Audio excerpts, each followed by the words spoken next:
Hi అండి, welcome back to my channel Marthi talks and classes. అందరికీ నమస్కారం అండి. మనం నిజమైన ఆనందం ఎప్పుడు పొందుతాము? మీలో ఎవరికైనా తెలుసా దీని గురించి? అయితే ఈ రోజు దీని గురించి తెలుసుకుందామండి. మనం నిజమైన ఆనందం ఎప్పుడు పొందుతాము అని అంటే, ఆనందము అంటే మీరు కోరుకున్న కోరిక నెరవేరినప్పుడు, లేదా మీరు ఆశించిన ఫలితాలను పొందినప్పుడు, విలాసాలను ఆస్వాదిస్తున్నప్పుడు, సంపదలో ఇతరుల కంటే భిన్నంగా ఉన్నప్పుడు కలిగే భావన అయితే కాదు.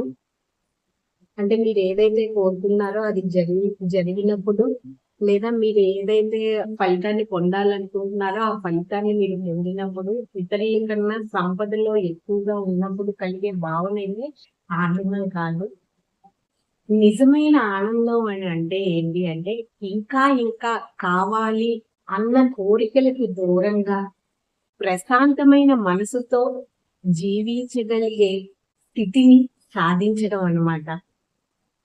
అంటే ఏంటి అంటే, ఈ ఆర్థిక స్థితిగతులు, హోదాలు ఇలాంటి వాటితో నిమిత్తం లేకుండా సాధారణ జీవితం గడిపినప్పుడే అది సాధ్యమవుతుంది అనమాట. అప్పుడే మీకు అసలైన ఆనందం అనేది వస్తుంది. అంతేగాని సంపదలో ఎదుటి వాళ్ళ కన్నా మనం ఎక్కువ సంపాదించినప్పుడు, మనం ఏం కావాలనుకుంటున్నామో అది పొందినప్పుడు, మనం ఆశించిన ఫలితం దక్కినప్పుడు, ఇవన్నీ చేయడం వల్ల వచ్చేది నిజమైన ఆనందం కాదండి. అది తాత్కాలికమైంది. మీరు ఆనందిస్తారు కానీ అది తాత్కాలికమైంది అనమాట.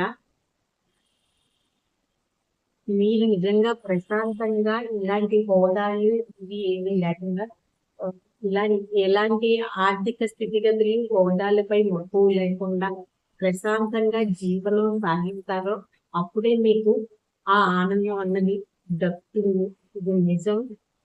సార్ మీరు ఆలోచించండి నేను చెప్తున్న వీటి గురించి. ఓకేనండి. అయితే ఈ వీడియో కానీ నచ్చితే ప్లీజ్ లైక్ చేయండి, మా ఛానల్ సబ్స్క్రైబ్ చేసుకోండి. Okay, thank you.